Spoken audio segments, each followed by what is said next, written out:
we explore how the end of a federal government shutdown is rippling across North Carolina's political landscape, and new polling's out tracking the still very early 2026 U.S. Senate race.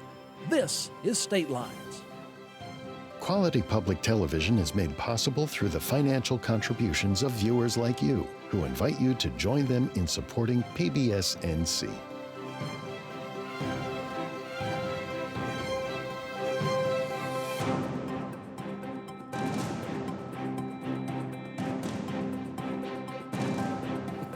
Welcome back to State Lines. I'm Kelly McCullen. Joining me today, great friends, even better analysts. Former North Carolina Attorney General Rufus Edmisten to my right. To his right, Dawn Vaughan of the News and Observer. Nick Craig of the Carolina Journal and the Nick Craig Show is there. Good to see you back, Nick. Thanks for having me. And on the end, seat 4, Public Relations Consultant Chris Sinclair. Chris, always good to have you on. Thanks for making the drive from Charlotte. Thank you. Let's get going. The U.S. Senate's deal to end the federal government shutdown is rippling across North Carolina politics this week. In our state, federal leaders, congressional leaders voted along party lines mostly. Democratic Representative Don Davis said he had to review the deal for a couple days. Then he voted yes to reopen the government. Don, that's the gist of it. The shutdown is over. Bring that back to North Carolina. You can go politics, you can go economy. Pick a lane and let's ride. All right. Well, people who work for the federal government have started to get paid again. I feel like that's the biggest impact here. There's all the other federal program outlying things, restarting, SNAP payments, all of that. And then Don Davis, incumbent member of Congress in a swing district and potentially a much more competitive district. So he's got to, weigh the pros and cons of being one of the Democrats to break and vote with Republicans to reopen government, because government has been closed for so long, and I don't think there are any winners in it, really. Maybe the American people, that their government finally is going back to work. Nick, it seemed like the political class stayed just lathered up about this shutdown, and then on Main Street in my private civilian life, I didn't hear much about it other than, the government shutdown. What were you hearing from your seat there behind the microphone? Yeah, I mean, it's very much of what you're saying. Unless you had tried traveling maybe within the last 5 or 6 days and dealt with some of those, 15, 20, 25,000 flights that had been delayed, that was probably pretty frustrating. But unless you were getting a paycheck from the federal government as an employee or contractor, I don't think you were feeling some of those major implications, especially across the vast majority of North Carolina, especially as you get out of maybe the Charlotte or Raleigh area where there might be a little bit larger of a federal presence and federal offices. But for Don Davis, from a political perspective, that district, like Dawn mentioned, is now going to be an R+5 according to our new Civitas Partisan Index. He's going to be an incumbent. Presumably, he will run in District 1. He could also run in 3. That'll give him a couple of bumps point-wise there, but it's still going to be a little bit of a Republican-lean district. Now he can go back to his voters and say, look at me, I'm not the radical progressive left that shut down the government. I voted to reopen it. Very, very smart political move. And Kelly, if we're being honest, the House was going to reopen the government anyway. Didn't really matter if he voted for it or against it. Smart move on his behalf. Chris, from a PR perspective and imaging and all that, why are we at a point in D.C. where any deal at all is perceived as a cave, or you're a coward, or because you cut a deal, Chuck Schumer should lose his job and be replaced? I'm trying to figure out, is deal making over? I mean, obviously not, because there was a deal cut with the centrist Democrats coming over in the Senate and working with folks like our own Senator Tillis, from what I understand, was in that sort of mix of those back channel conversations. So I still think that there was a group of folks who, at the end of the day, said, we can't have these shutdowns anymore. And a shutdown, this last shutdown, was sort of like taking, trying to adjust the temperature by pulling the alarm bell. Yeah. And what do you get? You get chaos, and you don't get any results. And I think that the longer it went on, and I think back to Don Davis, politically it was an easy choice, but what I was hearing was that he was hearing from those people who were not getting their benefits, who were not getting their SNAP benefits, and what's the right thing to do. And he was one of 6 Democrats that said, I'm hearing from my constituents that this is hurting us. And so was it political calculus, or was it a bit of a political calculus and his saying, look, this is really silly because all we have is chaos and we don't have any results? It's both. And, when his longer statement about the vote, he talked about all the things for his district, something for, Seymour Johnson, things in Bertie County. And I remember when he was in the state Senate and he did vote with Republicans on a budget bill, And when he talked about why, it was things for his district. So it's both. It's both governing and politics, that you owe the people in your district that that you're there to work for them, and you have to deal, to get what you want and work together, because if people don't come to a deal ever, then really nothing gets done, and that's the whole point of the gridlock and why this happened. Rufus, looking back from your experience, is it better for a Democrat or a Republican in the other party majority district? I mean, when you bring home the goodies for your local air base and other agricultural concerns and all, does that ultimately trump the partisan politics as we move towards an election? Don Davis said, "I did what was right for my district as opposed to what was right for my caucus." I think he did the right thing. Like Nick says, unless you live in an area where you're impacted tremendously by some kind of federal program, it's not on the minds of everyday people. But I live in an area where we had a lot of folks on welfare. I know I shouldn't be using that word. It's not politically correct. But the SNAP program, and people were really worried about that. And I don't blame somebody for saying, let's cut the theatrics out. And we're talking about compromise. I come from an era when I worked with Senator Ervin. Compromise was the rule of the day. The wheat farmers would connect with the beet farmers. Everybody would get together and do a compromise, and that seems to be verboten now. It's just like if you stay in Washington and do your job, you're accused of being a Washingtonite. And if you don't go home on Tuesday and come back on Thursday, then you're not serving your constituents. And I've decided to write a book on bringing back compromise and civility. Bring that book up. You mentioned it before. Bring it up. We'll show it on TV. And we'll when I finish, I will. I'm looking forward to reading. I've heard you've talked to a lot of people about that book, and so. But what was social media? Social media would not have made the debate any different in 1974 than it was in 2025. If people could tweet at you, Rufus, and send nasty things your way on Facebook, it probably would affect how you led, I would think. Well, not if you're like me, where I text, I talk on the phone, and I take pictures. I am immune. I intend to stay that way. That is the soundbite of the week. All right, Nick, let's talk about Carolina Journal's new poll out, tracking these early days of 2026's U.S. Senate race. I don't know whether to thank you or blame you for this early poll. 600 likely voters were polled, 4% margin of error. It's put it right into the front and center a year early. Democrat Roy Cooper, he's leading Republican Michael Whatley 47 to 38%. Now, check this. Roy Cooper's leading another Republican challenger, Dawn Vaughan, 48 to 38% in this poll. 45% are approving of President Trump's performance. 49% approving of Governor Josh Stein. And from what I read down in the particulars of this, a lot of conservatives were polled in this debate, and Stein's doing well with the right-leaning vote. I mean, that's what drew me. That plus Dawn Vaughan, he's basically on Twitter. He's done a media hit here and there. He's doing just as well as Mike Whatley. Yeah, so let's start on the Stein thing. If you dig into the crosstabs of that poll, 24% of Republicans, so 1 in 4 for all intents and purposes, say that they approve of the job that Governor Josh Stein is doing.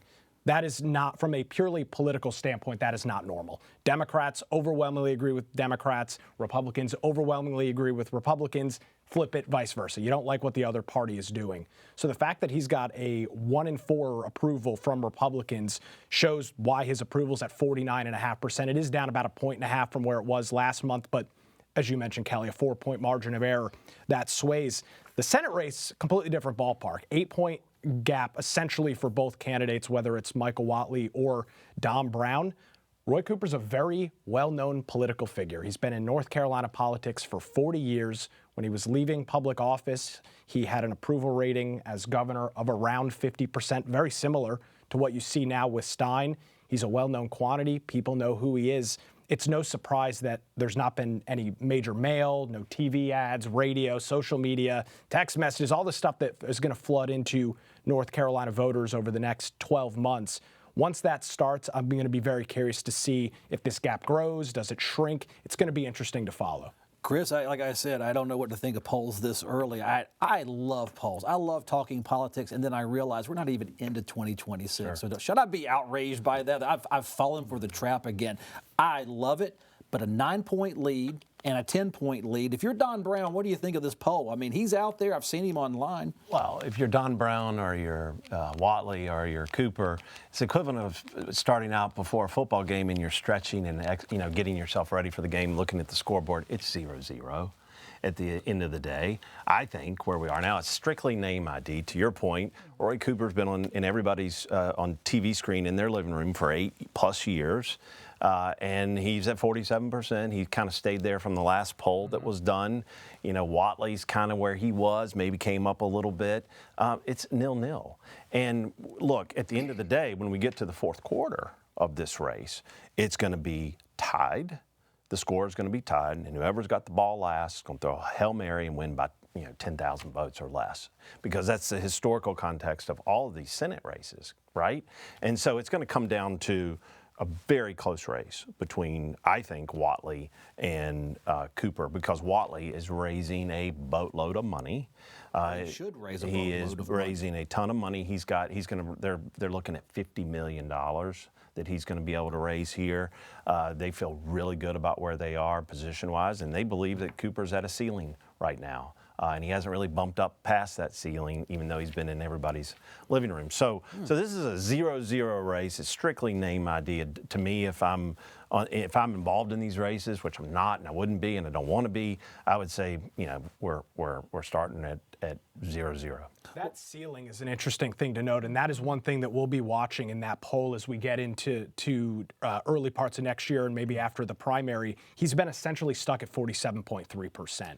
And so that's going to be something interesting. But he's going to have a lot of money, too. For sure. A ton of money. So, but it's going to be Whatley, and it's not going to be Brown. It's going to be Whatley. You buying this ceiling talk with Roy Cooper at 49%? He is well known in our state.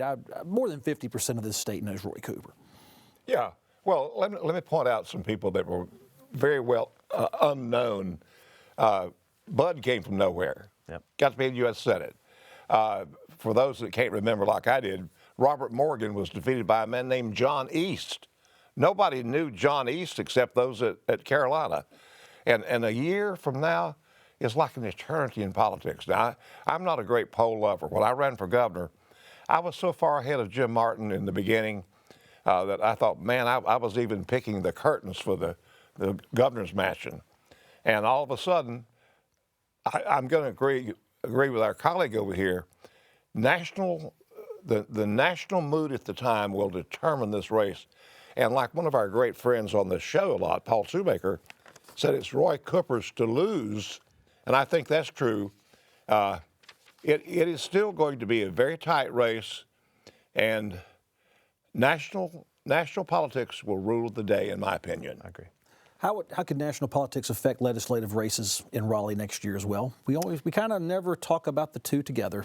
Yeah, the same thing. Well, I think the primaries in the legislature are probably what we're, paying most attention to. But I think the elections recently with this Democrat sort of like mini wave and variety of elections, is that going to hold true with the midterms? And if people, probably already there's more people moving to the state, but I think people have pretty much established what they think of Roy Cooper and if they would want him in the U.S. Senate or not. I think the ceiling factor is valid, that there's not a whole lot of shifting there, but the races are so close.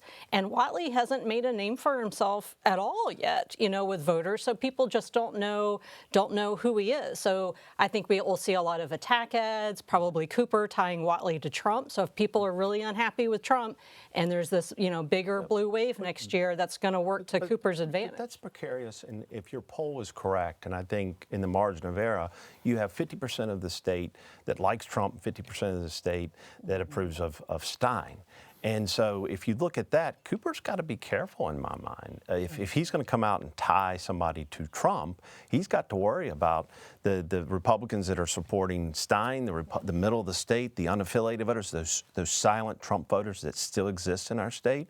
So I think that's really precarious in my Because mind. there are Trump Cooper voters and there's Yes. Trump Stein voters, Well, as we've seen. Could be dangerous. And I mean, even in this last 2024 election, we saw Trump with his largest margin of victory after 3 elections in the state. So to both of your points, it is going to be interesting to see what those tie-ins look like, because it, like to Chris's point, Dawn, it could hugely backfire if the economy recovers rapidly, Trump gets some major wins in Washington, D.C., people are going to go, oh, well, you're tied to Trump? Okay, great. He's doing great. He's doing great work. Rufus, this could be a $1 billion U.S. Senate race. If no matter what anyone does on those 2 campaigns, it's a 1.5 to a 2% winning percentage. Why spend $1 billion? Why not spend $100 million and get the same result? Or would it not happen that way? I've often thought, how many hospitals can we build some of that money and other things? And what intrigues me is, what is it about a federal Senate race that makes it so close, and yet we have gubernatorial races that the Democrat normally wins? I've often been intrigued with that. And it's the national mix that is going to determine this race. Well, Rufus, coming back to you, let's talk about the certificate of need. A rather obscure kind of law or rule in the state that affects you. Treasurer Brad Briner, State Employees Association of North Carolina, joining forces to support a newborn eye doctor's lawsuit to end that certificate of need law. I hope I explained this correctly, Rufus. The certificate of need law requires health care companies and clinics to seek permission and get approval before they can open new clinics and hospitals. Treasurer Briner says controlling a market like that makes it hard to slow rising health care costs. That eye doctor, Rufus, said he's forced to use local hospitals for his eye procedures. He'd be more efficient. He'd save money for his patients if he could own his own shop there in town and do just as good a job with just the same safety standards. Frankly, I don't blame him. The CON, to the people that don't like it, it's a con. Certificate of need, it doesn't only apply, Kelly, to hospitals. It's a piece of equipment. I've often talked about when I had to go over to Chapel Hill to get an open MRI because I have claustrophobia. That was ridiculous. And normally it's legislative. This is a private lawsuit by an affected party. And in my opinion, it's been around long enough. Let the marketplace work. And the reason that so many people say that they want the CON is they think it saves money. That it keeps hospitals and other medical suppliers from going into all these exotic things. But nobody's proved to me ever that this has saved anybody any money, and it's nothing but confusion and gives lobbyists like me a good chance to be on one side or another. Yeah, we'll blame you for it then. How about that? Yeah. You're the lobbyist. Dawn, it is. There's an argument that says if you control the market, then hospitals can stay healthy. The MRI machines, no one goes bankrupt buying one and then failing in the marketplace. I think that's the general catch to it. What do you make of this CON lawsuit? Could this be what dislodges it as a policy? Well, I mean, we have 3, branches of government, and I think law and lawsuits end up changing things when, legislatively or otherwise, things don't end up moving along, or the market or whatever the decision is. But the certificate of need has been a long-running debate in the legislature. There was some CON reform and the Medicaid expansion deals, several years ago now, and I don't think it's going away. And this is just kind of a new way of sort of pushing at it and seeing what kind of change will result until, no one's ever going to be happy with the pro versus, against CON. But if there's some sort of middle ground that makes it work, for more hospitals, city and rural, and the providers, then maybe there'll be some end. But I feel like this has already been, CON reform has been a topic for a long time, and it's not going away, and this is just another example of it. Nick, is healthcare one of those industries that if you put a hospital or a clinic across the street from each other like you see gas stations and other competitors, do you think it would work? I mean, no state's willing to really go there. Well, that was exactly the point I was going to bring up. If we were talking about the state regulating, if a grocery store could open next to another grocery store, everybody would probably unanimously agree that is absurd and insane. Grocery store companies know how to open a grocery store. They know if there's a large enough market. Why is the healthcare industry any different? If you are a healthcare facility and there is a market for another MRI facility in your whatever geographic area that you support, you will go and invest in one. If there's not, you won't spend hundreds of thousands, if not millions of dollars investing into a machine. We allow this in almost every other facet of our free market economy. I don't know why, for whatever reason, with healthcare, we say we want to protect the healthcare industry. They're some of the largest businesses that exist in the country. They know how to make smart financial decisions if they want to. Well, it reminds me of one time we had a law that said you can't sell milk under a certain price. Totally monopolistic. And I think this is along the same line. Why are you regulating something that can take care of itself in the regular marketplace? Yeah, I think if you asked Harris Teeter, hey, would you like for Food Line to open up across the street? They would say, well, no. And that's essentially what the hospitals are kind of saying. Hospitals can go in and say, we don't want this, we're against it, and that affects the rules. Look, and the real story here is the doctors, right? That they know there's demand for their services. And they know that because of the way things are set up, whether it's an MRI or whether it's a special piece of equipment, that the process for getting that approved in the CON process takes time, money, lobbyists, all those things. And these doctors that know there's people waiting in line to get an MRI and they want to open up a camera, they have the resources, the know-how, and some of the best radiologists in the state, they can't compete with the hospitals in the CON process. And they try, and it's really, really hard. So they've tried to go into the legislature. So I think that there's a lot of demand in our state for this. It's happened in South Carolina. We talked about this earlier. You know, it's a matter of time. And I think if it makes its way up through the court system, if you look at our court system now in the judicial system and who's on the bench, I think CON's a thing of the past. We'll see. Let's stay with you, Chris. I want to talk about the North Carolina Board of Elections hired some new staff as it settles under the state auditor's leadership. The current state board features a Republican majority, so the new staff hirings are reflecting that. Ex-employees have cited political leanings as their cause to resign. Election watchdogs, some who aren't very friendly to Republican causes, say changes in the election board leadership bring these changes. So, Chris, I'm going to ask you, why did multiple state outlets and the media make this a big deal? Republicans took control. Republicans hired Republican lawyers.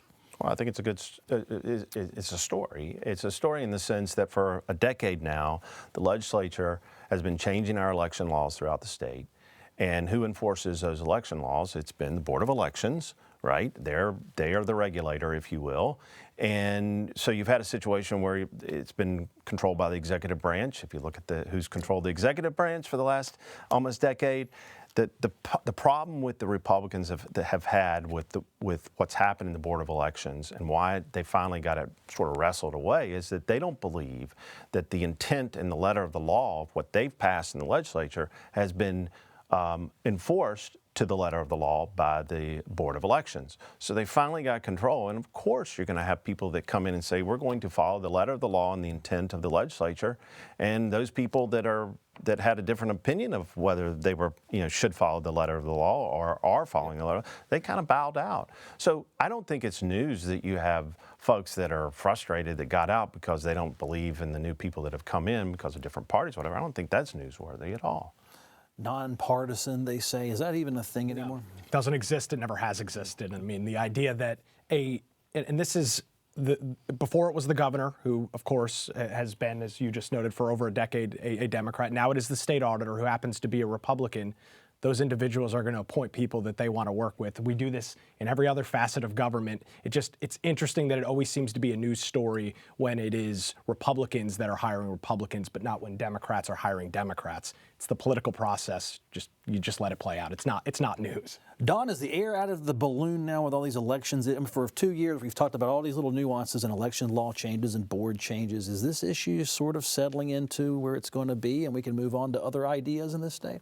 I think it's just swung the other way. I mean, that's how it works in government, right? With like what the power is, and Democrat majority, Republican majority, and people sweeping out, so they have their own people in place, and then there's a lot of scrutiny, and then a couple of years from now things switch again, and then there's scrutiny from the other side, and so I do feel like that is the norm of what we have. Yeah. Stay outraged there, Rufus. The other team has control of the Board of Elections. Well, as most of you know, the Secretary of State in most states run the elections. North Carolina is very unique that way. And I contend that there are a number of guardrails there about elections every side wants its own side to do a little bit better than they did before. And that's always the push and tug of what we call participatory democracy. And so everything will be fine. Very quickly, I've got 2 minutes left. I want to touch on the UNC Chapel Hill NC State tuition.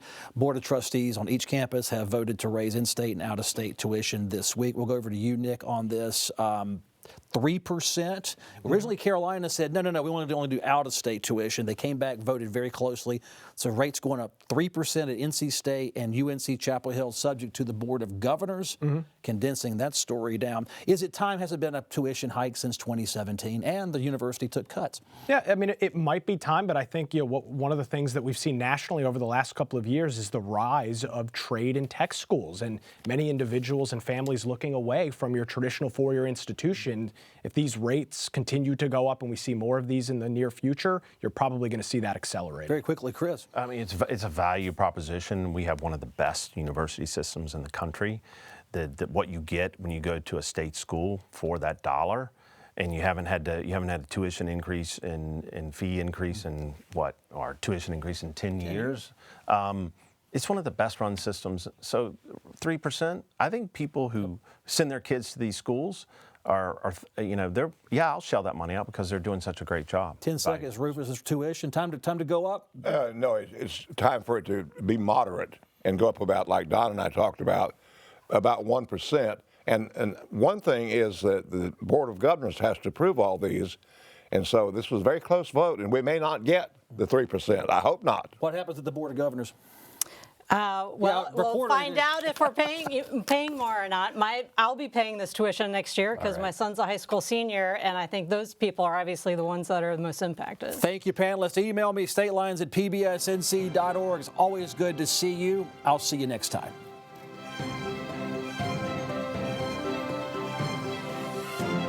Quality public television is made possible through the financial contributions of viewers like you, who invite you to join them in supporting PBS NC.